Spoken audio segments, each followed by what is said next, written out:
श्राद्ध करने का सही तरीका क्या है? श्राद्ध का सबसे सुंदर तरीका है, सबसे पहले श्रद्धा होनी चाहिए। अगर श्रद्धा है तो श्राद्ध काम करेगा। आप जिन भी ब्राह्मण देवता को आदि को बुला रहे हैं, आप पूरी श्रद्धा से बुलाएं।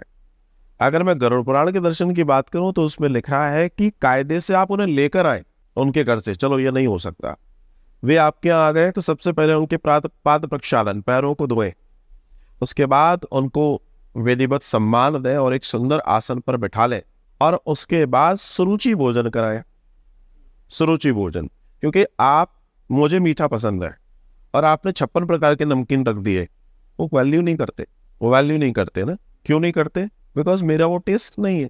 जिस चौकी पर आपने भोजन कराया है उस पर उनको विधिवत भोजन कराए, और भोजन जो करा रहा है, जो परोस रहा है डायरेक्ट उन्हें, वो पुरुष होना चाहिए, वो स्त्री नहीं होना चाहिए। ज्यादातर घरों में क्या होता है, स्त्रियां परोस रही होती है, पुरुष आराम से बैठे होते हैं, उनको लगता है कि हमारा काम ही नहीं है ये। बेसिकली ये जॉब पुरुषों का है। स्त्रियां लाकर उन्हें दे और पुरुष परोसे।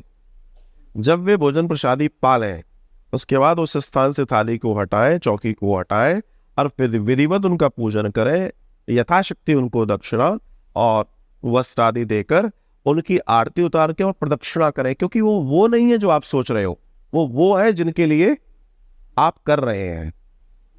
तो असल में उसके पास शरीर नहीं है, वो जो वायु है उसके पास शरीर नहीं है, तो वो ये सारी चीजें लेगी कहां से? उसको एक शरीर की जरूरत है, और वो शरीर है उस ब्राह्मण का जो इस कार्य के लिए नियुक्त हुआ है। उसका कार्य ही यही है, उसने अपना शरीर दिया है। गरुड़ पुराण कहता है कि जिसके घर की देहरी देसी गौमाता के गोबर से लिपी नहीं है, उसके पितृ उसके घर में प्रवेश नहीं करते। अब आप विचार कर लीजिए, हम सोच रहे हैं हम अपने पितरों को भोजन करा रहे हैं, लेकिन अगर देसी गौमाता के गोबर से हमने देहरी को नहीं लीपा है, देहरी मतलब एंट्री गेट, तो मेन एंट्रेंस जो हमारे घर का है, अगर उसको हमने, चाहे फ्लैट में रह रहे हैं चाहे आप कहीं रह रहे हैं, तो फ्लैट का जो आपका मेन डोर है, अगर आपने देसी गौमाता के गोबर से नहीं लीपा है, तो गरुड़ पुराण कहता है कि आपके पितृ उस घर में प्रवेश नहीं करें। तो अब जब पितृ प्रवेश ही नहीं कर रहे हैं तो फिर आपको पितृदोष न लगे, ऐसा कैसे हो सकता है? कोई आया आपके यहाँ और वो एंटर ही नहीं हो पा रहा, बेचारा वो खड़ा हुआ है, सपोज हम ही है किसी के जाए, और एंट्री नहीं हो पा रही और हमें भूख लग रही है, 5 मिनट के लिए विचार करें तो क्या होगा? हमारे अंदर खुशी होगी या हमारे खिन्नता आएगी?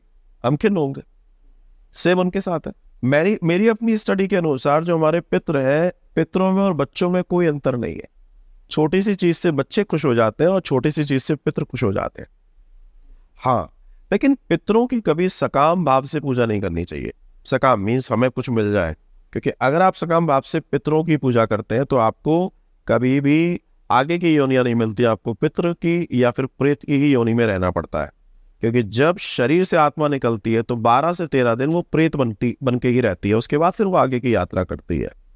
तो श्राद्ध की जो वास्तविक विधि है वो इसे समझना बहुत ज्यादा जरूरी है। उसके बाद उनका पूजन करके उन्हें व्यवस्थित रूप से आगे का प्रस्थान करवाएं, या तो आप छोड़कर आए या फिर वे आराम से चले जाए। ये एक अलग मैटर है, लेकिन श्राद्ध करने का ये तरीका है। अब क्या होता है, कई लोगों का डे डिसाइडेड होता है कि पहले दिन करना है श्राद्ध के, तीसरे दिन करना है, और एक लोगों ने शॉर्टकट बना दिया है, क्योंकि घर फैमिली मेंबर 5-6 थे तो लोगों ने शॉर्टकट बना दिया, एक ही दिन कर लेंगे, सारे दिन करने की क्या जरूरत है? तो वो क्या होता है? देखिए, जो व्यक्ति जिस तिथि पर गया है, अच्छा तिथि कौन सी होती है, कई लोगों को ये बड़ा कंफ्यूजन है कि तिथि कौन सी होनी चाहिए। तिथि वो होती है जिस दिन अग्नि दी गई है। सपोज एक व्यक्ति आज शाम को मर गया, लेकिन आज की डेट नहीं मानी जाएगी, कल जब उसको जलाया जाएगा उस दिन की तिथि मानी जाती, उसको तिथि बोलते हैं। ठीक है, तो अब उस तिथि के अनुसार उसका श्राद्ध होगा। तो कई लोग मुझसे भी पूछते हैं कि ये बताएं कि हमारे इतने लोग हैं, हम क्या करें? ये बात ठीक है, हम क्या करें? तो इसका सीधा सीधा सवाल है कि आपके जो बहुत नियर हैं, माता जी, पिताजी, दादा दादी, इतना चलेगा, इनका तो आपको तिथि पे ही करना चाहिए। बाकी अगर कोई बचे हुए हैं और नहीं भी बचे हुए तो भी पितृमोक्ष अमावस्या जो लास्ट डे होती है, जैसे इस बार 2 अक्टूबर की है, उस दिन हम इसको कर सकते हैं, सभी के निमित्त कर सकते हैं। लेकिन मेरा अपना दर्शन है, गरुड़ पुराण का दर्शन है कि आपके माता पिता और आपके दादा दादी एटलीस्ट इनका आपको। और अगर आपके यहाँ कोई अकाल मृत्यु हुई है जो समय के पहले चला गया, हार्ट अटैक से चला गया, सपोज, बच्चों को भी कंसिडर किया जाता है? बिल्कुल किया जाता है। कोई भी जाएगा, जो आया है वो जाएगा। हाँ, हाल का बच्चा जैसे अभी वो और खत्म हो गया, उसके लिए बहुत ज्यादा कैलकुलेशन नहीं है, लेकिन अगर वो 10 से 15 दिन की बात है तो उसके लिए फिर नियम अलग अलग अलग अलग हैं। तो इस बात को समझना बहुत जरूरी है कि आप जो श्राद्ध कर रहे हैं, फिर मैं आपको शुरू में अभी क्या कहा, श्रद्धा है तो आप रोज श्राद्ध करोगे। अगर आपके 6 लोग हैं तो 6 तिथि 15 तिथि मिल रही है, आप उन 15 तिथि में श्राद्ध करोगे। श्रद्धा नहीं है तो आप लास्ट डे करोगे। या फिर ये भी हो सकता है कि आपके पास उतने हैंड्स नहीं है, आपके पास उतने हैंड्स नहीं है, तो आप अकेले हैं, तो आप क्या करें, तो in that condition you can do on अमावस्या, पितृमोक्ष अमावस्या पे आप कर सकते हो। एक चीज, इसी से एक दूसरी चीज यहाँ जो निकल कर आ रही है कि आजकल महानगरों में ये देखने में आ रहा है कि किसी के यहाँ किसी का श्राद्ध है तो वो कहते हैं हम किसको बुलाएं, ब्राह्मण तो आते ही नहीं है, मंदिर में जाके दे आते हैं। तो मंदिर में दे आ रहा है ये भी ठीक है, लेकिन कई लोग झुग्गियों में दे आ रहे हैं। वो गनगौर उल्टा कार्यक्रम हो गया, क्योंकि झुग्गियों में ब्राह्मण नहीं है। जो आप ब्राह्मण को दे रहे हैं उससे 4 गुना उस दिन आप झुग्गियों में बांटिए, 40 गुना बांटिए, 400 गुना बांटिए, वो झुग्गी का अलग हो गया, वो दान नहीं है। दान हमेशा श्रेष्ठ को किया जाता है, जो आपसे श्रेष्ठ है।